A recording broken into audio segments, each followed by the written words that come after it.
Welcome to the Unfiltered Path podcast, where we explore life's journey without the constraint of filters. In a world saturated with highlight reels, we dive deep into the true essence of individual experiences, offering listeners an uncensored glimpse into the triumphs, struggles, and transformative moments that define us. Our mission is to provide hope, inspire resilience, and remind you that every path, no matter how windy or rocky, can lead to growth and enlightenment. Join us as we navigate the uncharted territories of truth, and to be moved, be inspired, and discover that you're not alone on this unfiltered journey of life. Hello, everybody. Hope everybody's having an awesome day today. Welcome to the Unfiltered Path podcast. My name is Graham, owner of Valüd Productions.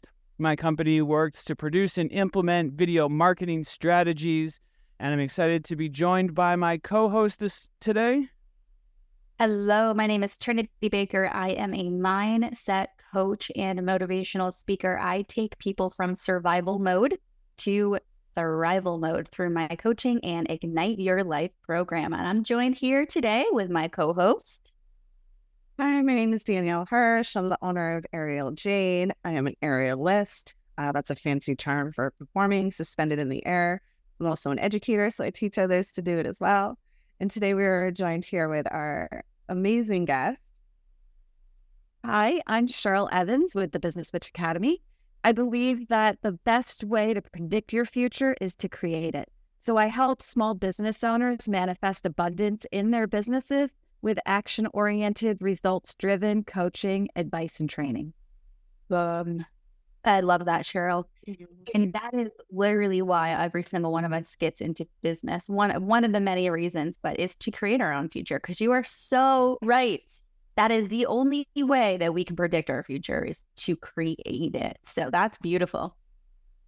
Yeah, it really is true. And, I don't think that there's enough support out there for small business owners.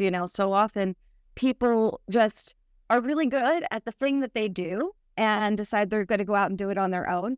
But they have no idea how much it takes to run a business and all the other things that you need to know about managing the finances and the billing and marketing and sales and customer service and the list goes on, managing employees, and people really struggle, and those mistakes can be really, really costly. Yeah. It's crazy. It is hard to do alone. Sometimes I still am like... Yeah, it doesn't stop. I've been doing this for over 20 years. It doesn't matter if you're a brand new business or, you've been in business for a long time. There's always new challenges to face. In fact, the statistics say that your odds of your business failing go up over time, not down. Ooh. Interesting. Yeah. Well, I guess. Yeah.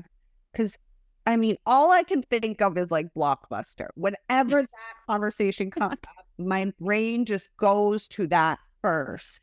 That's a great example. Absolutely. Well, it's the biggest. And like something that back in the day I could never have seen not being what it was. Yeah. And to be completely like I read from my couch. So even though the Jetsons had predicted that for us, it's still, for me, I think of that as a business, and you really do have to pivot and evolve constantly.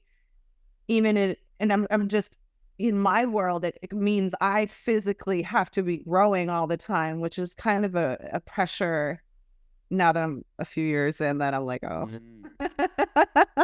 Yeah. Or evolving at any rate. You don't have to grow your business, to infinity. It is okay to reach a point where you're like, I'm good with this. I don't need to be a bigger organization, don't need to make more money, don't need to have more employees. But you do have to evolve because the world around us is always changing. The market's changing, the customer expectations change. And if you don't, you go the way of Blockbuster. Most definitely. I could totally relate with that. I was actually listening to a book by Gary Vee, and it's about very similar stuff that I do. And like there's been such a mindset around advertising where it's always like this. You get the focus groups and you build up like what you think your ad is going to be on television, and like you think you know what your audience wants, and then you run this like big production ad and then it may miss. Whereas now we've got the opportunity with social media where you can like do all that testing for free, essentially. I mean, other than the production, which isn't nearly as much as like a big ad production, but you do all those tests, test all the hooks, do all your data-driven stuff. And then if you want to up it up into a big production ad, you have a much better chance. And so like seeing these businesses trying to now like take this concept, which is different thinking than it used to be in advertising, the ones that aren't evolving to do this are definitely missing the boat. And are going to end up like Blockbuster, you know? I can't even imagine like, hey, so we've got this idea, like we're going to send DVDs through the mail. Like, how about that? You know what I mean? No, they're going to keep coming to our store. Then no. And then you had Redbox, where you went to like this jank. This still exists though. They do. Redbox is still holding on strong because they've been able to go over to the app platform. But Redbox, you went to this janky gas station and you stood there feeling like someone's probably gonna jump you from behind as you pull your credit card out to get a DVD. But it is a really great example of how we do need to evolve. And I think that it's not, it's outside of business too. It's personal. And we can all point out those people in our lives who never evolve. Yeah. I love that because that's captured here where I work with people evolving. Cheryl, you work with businesses evolving. Danielle, you work with people evolving into their athletic abilities in a very unique way, teaching them different fitness, which is what you did for me. Mm-hmm. And then we got Graham, who shows people how to use social media to their highest advantage. It's beautiful. Yep. Yeah. We talk about the fact that Graham's beard is shorter because as we know, I'm just gonna that. I know. I had a beard gnarly over here. And then so I'm just sitting here. I noticed it while he was speaking, and I'm like, I'll just wait a little bit before I like really want to talk about the beard. Because I knew like we just generally like introduced a visitor and want to be polite, but like this whole time, if I don't talk about it now, I'm not the only like present slightly. Yeah, bro. Yeah. Did something happen? No, evolving. It goes right with our conversation. I knew that we were going to talk about this conversation, and I just like had to shave it. And Trinity shows up with red hair. Yeah. Talk about it, right? Well, the weather changed, so Grant had to evolve with the weather. Exactly. And for rocked his Jesus look at the beach last year, if I recall. Yep. But I don't know, sand in the beard, that can't be fun. No. Well, for all our listeners, make sure you go check the YouTube videos of the podcast because you'll be able to see the difference. It's kind of tough to see. You can only hear what we're talking about right now on the podcast if you're listening. So go check us out on YouTube and you'll be able to see. When I looked at Graham when we first got on this podcast and I saw him, immediately I thought next level, because I'm always about the next level. And I think that sometimes it's not visual. Sometimes we have to be quiet in our next levels, or shouldn't have to, but sometimes we want to be quiet in our next levels and we just need to do that self-reflection. This is total visual next level. Love it. Yeah. Danielle, it goes along with your visual next level. Like, I love your visual next level. What is that? You stepped into a whole different strength for yourself this past year. I think so. Yeah. Oh, yeah. I think not even in the year. I think it's been like a month.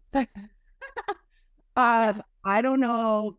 Actually, I do. I'm going to be really transparent. And because you kind of brought it up or we're in this space, I'm going to just be open. I feel like I've been playing it small on purpose. So people that I want to love me still do, and they don't anyways. So I don't fucking care anymore. Hell yeah. That's what's So up. I really think that's why I dyed my hair blonde when I first moved back to Maine. So I look like the version of them they all wanted me to be, instead of the firecracking, stage stomping. I stomp every room I'm in. I enlighten. I'm a beautiful person. Like, to the point, like, my two closest friends and my mother were at the center of the problem. And it literally took me having to face, obviously the mom thing was a lot harder, right?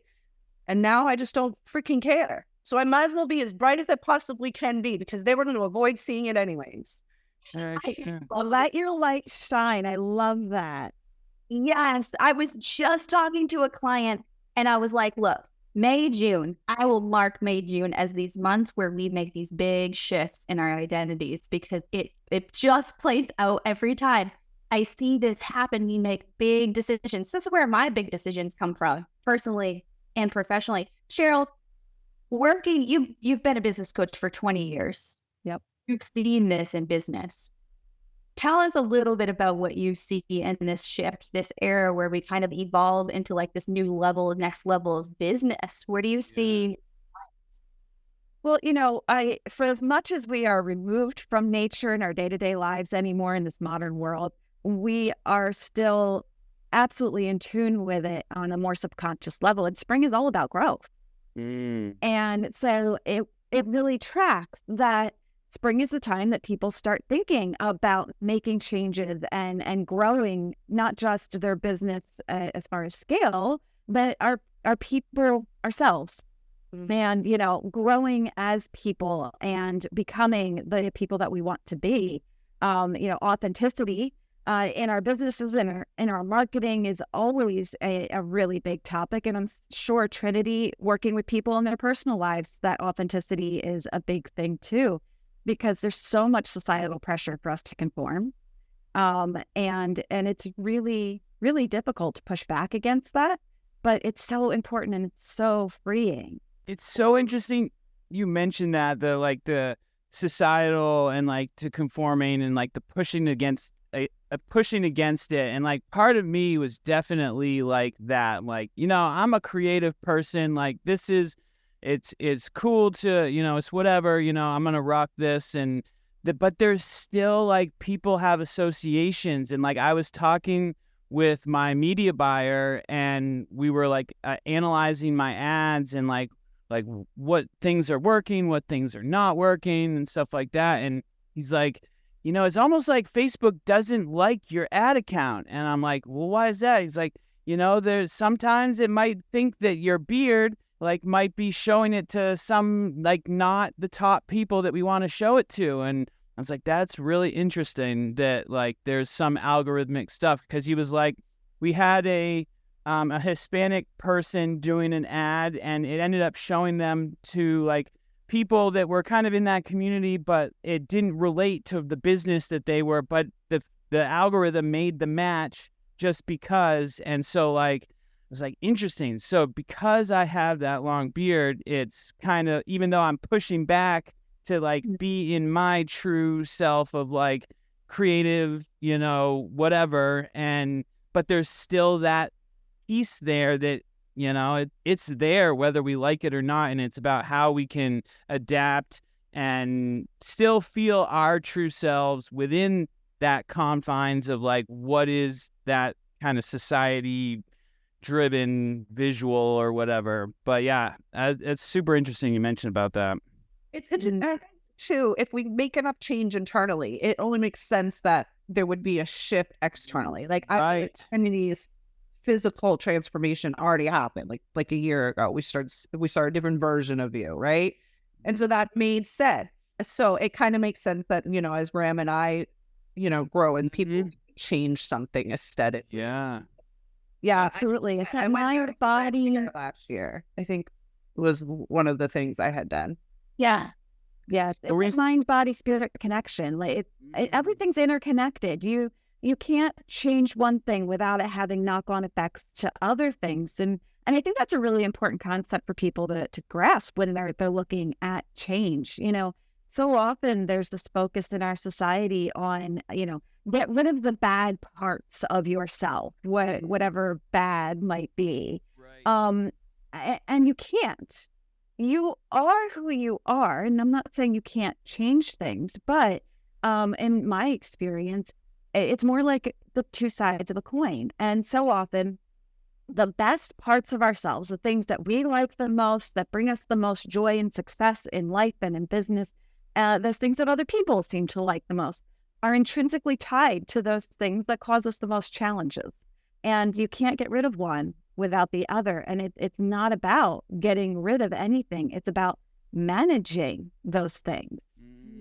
It's about, what do you do with what you have? How do you choose to act based on what you have to work with? If you're playing a game of cards, it's all about how do you play the cards. You can't change the cards you have. It's what do you do with them? Yeah. And on that topic, so one of my favorite books, for people who are stepping out of that normal society, evolving, wanting to grow, is Braving the Wilderness by Brene Brown, because it talks about not only do we need to evolve and we need to be our unique selves and embrace what you're talking about, Cheryl, which is these unique parts of us. We need to stop trying to push them down and pretend they're not there. We need to bring them out, learn from them, and use them to our highest advantage. It is scary. Society tells us not to do that. And so what Brene's Braving the Wilderness book talks about is finding your people who are in that arena with you, so that we can support you and normalize that for you, because society won't do that. So I think this is twofold. Number one, I think that's really what we do here on the podcast. So I hope our listeners feel that we hear you, we see you, please be you. And then that's what we each do in our profession. So Cheryl, you're working with business owners who I know as a business owner, and I know we all know here as a business owner, people tell you not to start a business for X, Y, and Z. Oh my God, yes. In all reasons. I mean, you can't be a motivational speaker. You used to have anxiety. And I'm like, why? Like, you can't. There were so many messages, and this is fresh for me. I started this, a couple years ago. But we all do that in our own arenas, and we all support these people in our own arena. So Cheryl, when you are talking to someone who is like, I want to be a business owner, or I want to take this to the next level, maybe stepping out of my comfy job and actually doing this full time, how do you support those people while you're in one ear saying you can do it, whatever you say, and then they have all these other people in the other ear? What are some tips from you? Great question. So, one of them is, let's look at who are these people talking in your ear? What are they saying, and why are they saying it? If the person talking in your ear, somebody who has owned their own business before and knows you really well, and maybe has some valid concerns about your skill sets or, challenges that you might face that maybe we need to make sure we've addressed head on. Maybe they have some good points. That doesn't mean you shouldn't start the business, but maybe we should pay attention to what they are so that we can avoid potential problems down the road. But so often that's not the case. So often those voices are people who might be jealous that you want to go out and do this thing and they never had the bravery to do it themselves. Or it might be people who are just fearful. Maybe they want the best for you and they're afraid of what'll happen if things don't go well, but it just holds you back. So you really need to look at, who's saying it, what are they saying, and what is their motivation for saying it? And, pay attention to unconscious motivation. Often people are saying these things, they don't actually know why. You've got to dig deeper and to really address why they're saying what they're saying, whether they know it or not. And then you just have to look at the facts. So often we want to make decisions emotionally, but we shouldn't make decisions emotionally. Our emotions are, flaggers, waving down that airplane. They're trying to get your attention to tell you something, but it doesn't necessarily mean it's telling you the right thing, and it doesn't have to dictate your actions. And so then you got to look at the numbers, you got to look at the facts, and put together a plan to address, your potential downsides, leaving your job. Are you going to be financially unstable? Do you have family members who are relying on you for that stability? Those are certainly really big factors. So you create a plan to protect yourself as much as possible, reduce your risks, and move forward in a place of logic and reason, not emotion. I love that. There's so many different aspects, and to have support in that arena is so essential, right? Yes. Someone I want to hang upside down, people are going to look at me and be like, you're not strong enough to do that. Danielle's going to be like, hell yeah, you are. Let me show you, right?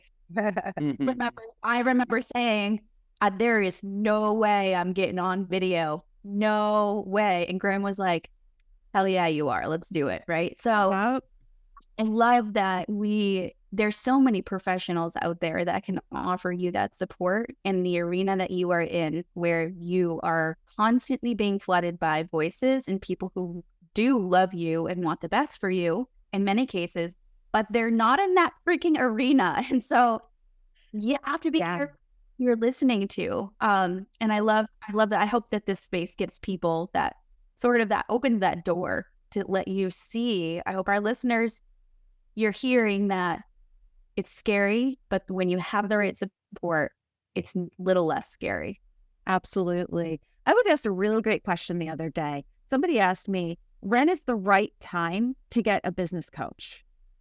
And I loved that question, and they were really surprised by my answer. I told them 6 months before you start your business. Yeah. It's kind of like planting a tree. They always say the best time to plant a tree was 30 years ago. The next best time is today.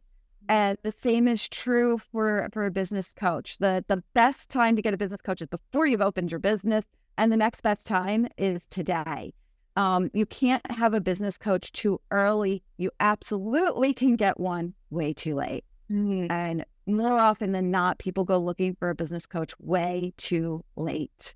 Their business is on the verge of collapse. They're absolutely broke. They have very limited choices in front of them. And that's when they finally break down and say, I need some help. Pulling yourself up through your bootstraps is not a thing. It's literally impossible to do. That's like, cannot. People, I think that's just natural peopling. That's literally what people do. That's, you know, as we said, because that's like, all of us would almost answer the same way you had said. And it just made me giggle because people are just peopling. And what's crazy, what you said before about determining people's subconscious behaviors, that is a frightening place to be. So that's and not new for me because I'm a very conscious person. Even when I'm acting out of consciousness, the minute someone goes, hey, I will literally acknowledge, accept, move forward, right? Some people just can't and don't.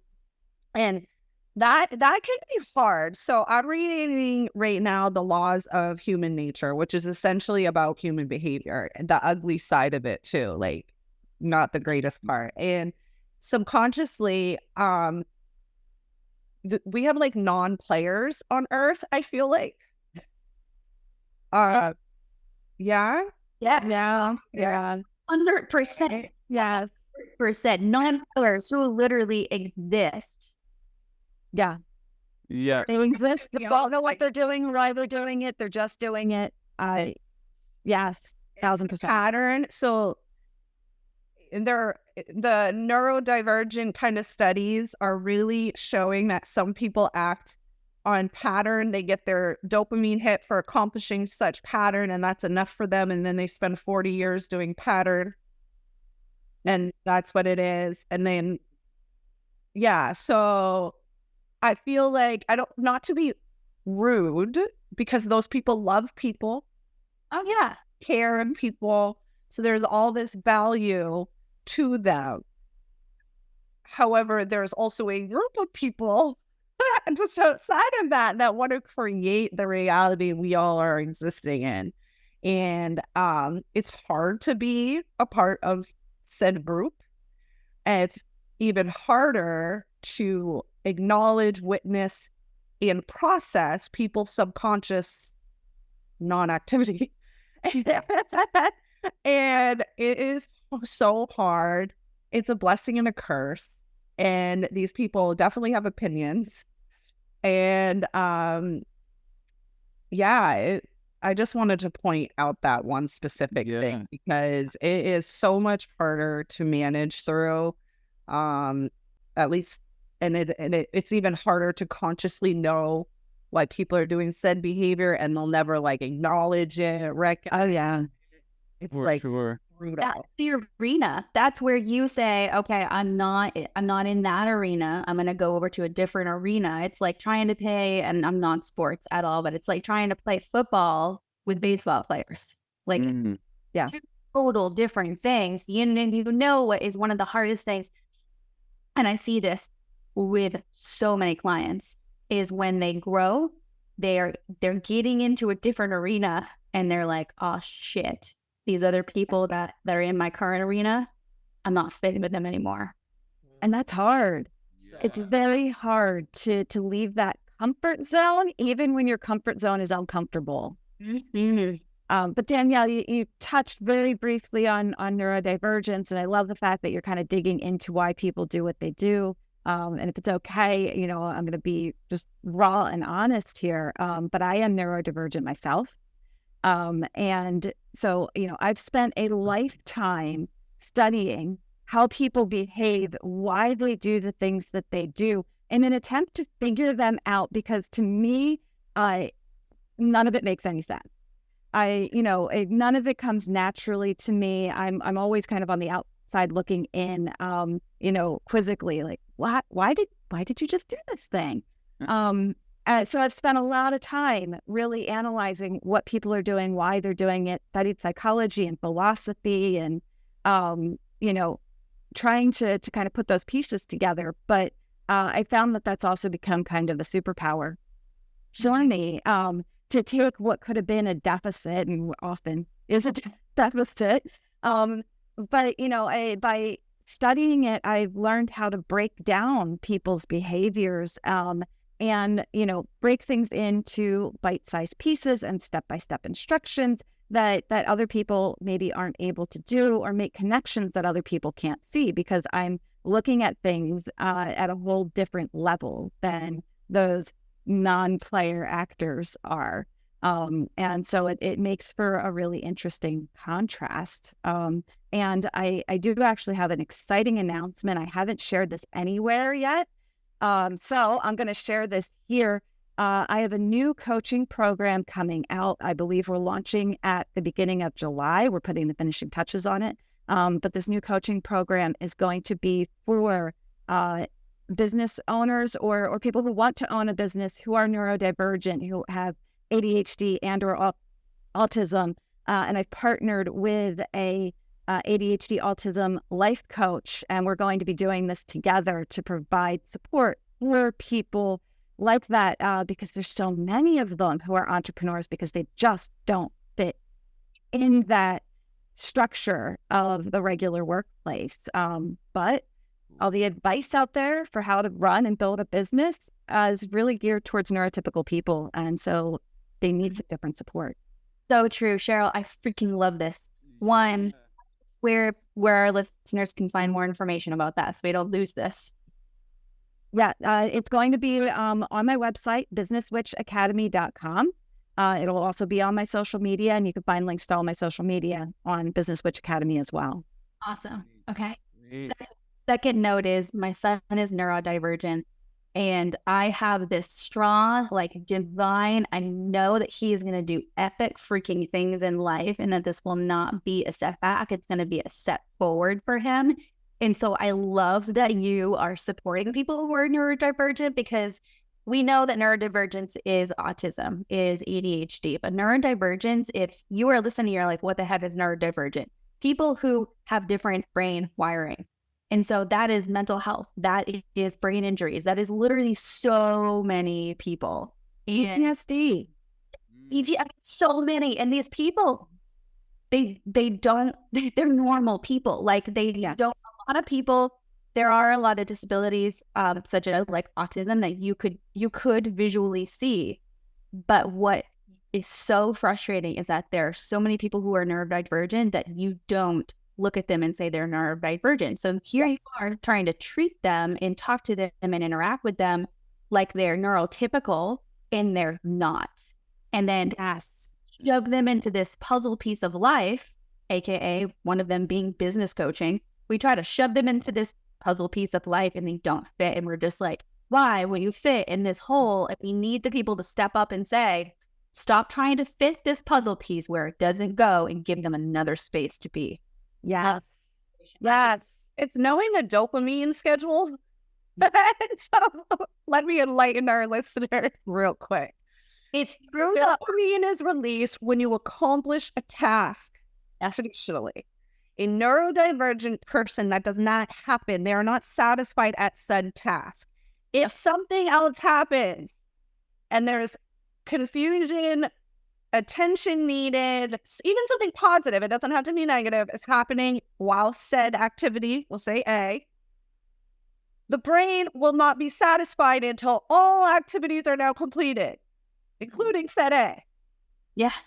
So the neurotypical is going to do said A, move on to the distraction or the pleasure, said B, and we'll move on with their day. That is not how the neurodivergent individual is going to respond. It may take all day to handle A through G, and then there's the relief. The dopamine doesn't get set until the list is done, where a normal person can get dopamine all day through simple activities. So the brain is not rewarded in the same schedule as a neurotypical person. So those people can handle 9 to 5s, regular, like ninjas, and we're just so grateful for them, right? And then you have said usually creators. Yeah. That's interesting. But it's really like, so, and then that's why it's called like depression or mental health, is because we're not being given the pleasure chemicals like other people are. And we have to go about a very strategic life. And neurodivergent individuals get emotionally exhausted quickly because of that, because they're not getting dopamine in between the tasks. They're getting it all at a flood at the end of the day, and they've done all this work with no dopamine rewards, really, right? Yep. And recognizing that, you end up interacting in supporting people who are neurodivergent in a total different way. Yeah. So also, they will commonly not understand why you're not as excited as them, because when they finally get the burst, when they finally get the idea, right? When they finally get that thing that they've gone a day or a month, we don't know. Regular, neurotypical people will be like, what? This cause the XYZ is feeling like all week's emotions in one moment. This is crazy or not normal, or no, it's just like a chemical compound. Like they're going to think the sky is absolutely gorgeous when you would just walk by it. Like, so that's like another interesting side of things. Is that the excitement or the sadness or the decision making happen quick. And that's one thing about me, is the cutoff is as quickly as the excitement. Yep. It won't happen right away, as a normal person will might logically step it, plan it. Like, no. It's very impulsive. Yes, because neurodivergent people have trouble with impulse control. And so they do tend to do things very impulsively. They don't even know they're going to do it until they've done it sometimes. No, that's me. Yeah. Another really interesting. Yeah, you do. You do have to own it.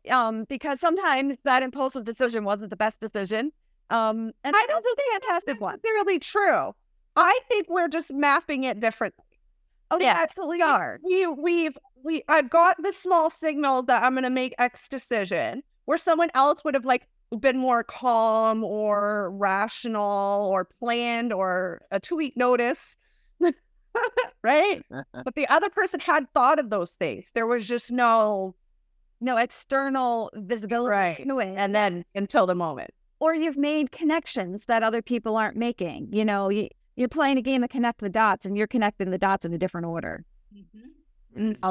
Another really interesting thing about the neurodivergent brain is that it's not motivated by punishment and reward like a neurotypical brain is. It's motivated by interest. And so again, because you just like said what I needed to hear, because ain't that the truth? yeah, it is motivated by interest, not punishment and reward. And so, in the world of children, you often see that as, oh, I'm going to get a bad grade. I have to pay attention and get my homework done. And that works for a neurotypical kid. And the neurodivergent kid, they may care that they're going to get a bad grade, but it doesn't make their brain engage so they can focus on the homework to get it done. They only focus on the homework if they're interested in the subject matter. Even if they want to focus on the homework, even if they care about the good grade, they just can't engage their brain. And in the world of adults, that looks like, meeting deadlines. You're struggling to meet a deadline because you're not interested in the project that you're working on. And so that's why so often you see neurodivergent folk in the panic at the last minute, because now the pressure's on. That is engaging their brain in interest, not because they're actually interested in the subject matter that they're working on, but they're interested in the fact that there's a deadline. And so they procrastinate because they just can't engage their brains. Not that they want to, they just can't. Looking at me. One of those conversations that they're talking directly to me. And I think I may be mistaken on this too, but this is all extremely interesting and very informative for someone like myself, because I am not familiar with a lot of this information. So it's really cool to hear. But I imagine that there's some things kind of on a spectrum too. It's not just you are or you aren't. There's little kind of ebbs and flows to some of this stuff. Because some of the stuff you're talking about, I'm I can kind of relate with that a little bit. But then on the other hand, I'm no, I definitely That's ADHD. That's kind of patterns. That's different. This when I feel like I'm being seen, it was because it was literally a checklist. Right. Yup. So, and anyone listening must evolve past it to a certain it must evolve past, because that can be emotionally resolved, maybe, because we're talking chemically, right? So we technically don't have a super lot of control over that, right? How the body functions naturally, this whole concept of when the dopamine's released. There's a lot of holistic things that you can do, and there's a lot of therapies that you can do that will rewire some aspects, right? But what it is that scale, like Grandma's talking about, where sometimes you're just way on this end and there's not anything you can do about it, and you have to conform your entire life to it. Where, with my son, there are some things that we can do, but he is who he is, and we need to start supporting him who he is. So when we think about the business, the work that we do, we have to tailor if we want to be able to serve everyone uniquely and in a customized way, because that's who we are, what we do. We have to understand how people work. And so, with my clients, I have to understand the first couple of calls, I'm understanding how they work. Think that it's client A is going to take total different advice, one piece of advice totally different than client B is. Routines. I work with a lot of people on what is your routine? How can we maximize it? There are some clients I work with who are neurotypical, who time block. There are some clients I work with who are neurodivergent. They would never name themselves neurodivergent. I can just witness and see it. Who time block is like death to them. It is it does the opposite. And so we create a flow. What do you want your day to look like, and how do we create flexibility? Yeah, there's no one answer. I can only schedule what has to be done. Yes. Right. And there's no room for me to be me, and nothing will actually happen. Yeah, when I'm sitting on a couch, I'm visualizing a routine for maybe someone else. Mm-hmm. I have to give myself this time that nobody else understands. I will time block, but not necessarily with a specific intention for that time block. Yeah. It's just a block of time that I can use to focus on something. What that is, I often determine once I get to that block of time. Yeah. Okay. So that's the way time blocking can work for that neurodivergent creative person. Yeah. It's just to have that block time without distractions that you can focus on something. Peer support. Yep. So, okay, so like I know, like we'll say it's bookkeeping or something that's not on an interest level of mine. If I am communicating with someone that's into it, even if they're on the phone with me, I can just get on my computer and I'll do it.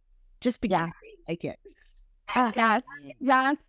The peer support is that dopamine for you because you are a very connected social person. Like, Right. the connection, you know what I mean? It's Our excitement's my excitement suddenly. Okay, for Yeah. sure. the client call me and you're like, hey, I need to talk. And that's when you get that dopamine. Everyone is different. And I think like that is the most important message here. And I hope our listeners are taking that regardless of whether you are neurodivergent or not, business owner or not. You know someone who is, you're probably starting to be like, oh yeah, okay, that person, I totally know who you're talking about. Is that we have 1 in 5. Yeah, 1 in 5. That's 1 in 5. huge. But 3 out of 4 billionaires are either autistic, dyslexic, or neurodivergent. Yeah. Yes. Yeah. Can we circle back to what Graham said a few minutes ago? Because I'd really like to touch on that. Because Graham, I think a lot of this you're not relating to because maybe you're not neurodivergent. But you mentioned, it is kind of on a spectrum. And I want to talk about that for a moment. They say if you've met one autistic person, you've met one autistic person. And that's very true, and not just for autism. While there's a whole basket of symptoms and commonalities, not everybody has all of them. And when you have more than one condition, they play off of each other and present in very unusual ways. And some of the tips and tricks that we were just talking about also work for neurotypical people. You don't have to be neurodivergent to use things like time blocking if it works for you. But then there's also so many people, probably, over the age of 30, who are not diagnosed. I can't tell you how many business owners I meet. Within 5 minutes of talking to them, I've kind of pegged them and diagnosed them. I don't tell them that because I'm not a professional psychiatrist, but you could tell that there are markers and signs. And so, to any of our listeners who are maybe relating to some of these things that we're saying, but you don't have a diagnosis, don't let that hold you back. Either from getting a diagnosis. From getting a diagnosis, if you think that would be helpful to you, or even just learning more about these things to learn more about yourself and self-diagnose, just so you have some answers, or to explore some of the solutions available or suggested for neurodivergent people, whether you are or not, you still might find something that works for you. Right. And that is valid. You imagine like interacting with your child, or like my mom is a non-player. And I just had to deal with that. I am absolutely neurodivergent. I have been on every scale possible. Add the PSD, you name it, I'm dancing on it. I've just been there. I'm that person. What's great is, Trinity is just an empathetic person, right? She's just like, she's been through enough to know like me than her, but she's not like riding that ride like it takes me a little bit. But I love that, places like TikTok or people self-recognizing, self-talking about it. And there's just a wealth of information out there because it is important just as much to interact with your child as it is to self-diagnose, right? Like that importance is just as important. It doesn't have to be you. It could be a spouse, maybe someone like you love. My favorite on TikTok is a couple. You got neurodivergent and you have a normal person. And they literally talk about how they think together, and it's the most freeing thing to watch. And I just absolutely love it. I gain so much healing from it. I love that we're talking about this because it is such like people want to categorize it as like spiritual, out there, all these things. It's not. It's like literally just caring about how you interact with people and how everybody's slightly different. I think that's the big key right there is that, we're all in this together as human beings, and like everybody is different, and it's just Yep. a matter of like, how can we work within those realms of like, this person is kind of like this person's kind of like that, and like there's different ways of doing things, and how can we like ebb and flow with those different things, or like give and take. It's all a fluid. It's all very fluid. And I think that's what I want the listeners to know, because like today's podcast for me has been extremely informative. Like, this is definitely not something that has like ever crossed my mind or research or anything like that. So it's been really cool to like learn more just like about this, and I hope that our listeners kind of, yeah, definitely. And so, Graham, you've probably encountered a lot more of this than you realize. yeah. Oh, Just because you're trying to put people on video. And definitely. get that person who's very resistant to being on video. Yep. There's not a guarantee, but there's a very good chance that they may be coming from a neurodivergent perspective, and the lifetime worth of societal abuse they have taken for being different. Right. It becomes very, very hard to put yourself out there in a way that makes you seen. It's so difficult. It's a really big hill to climb. Most definitely. Yeah. No, I mean, everything that we've been talking about today has been super, super informative. And like the main message, like we mentioned, is that like for our listeners, take this into account. Everybody is different. And like we're all in this as humans together, and hoping that like this podcast can be a safe space to kind of get some of those insights, to realize that like, if someone's a little different, like it's okay, and we can all treat each other well. And so I think that's a big message. And Cheryl, I'm super grateful that you were able to join us this morning.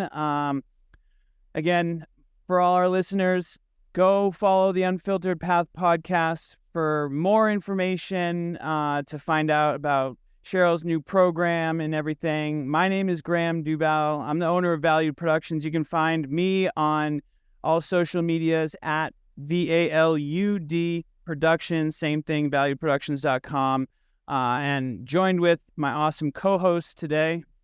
Hey everyone, I'm Trinity Baker. You can find things about mindset coaching and lots of tips on how to harness the power of your mindset and go from that survival mode to thrival mode. All on my website, which is thetrinitybaker.com. You can find me on all social media platforms and get some motivation and inspiration.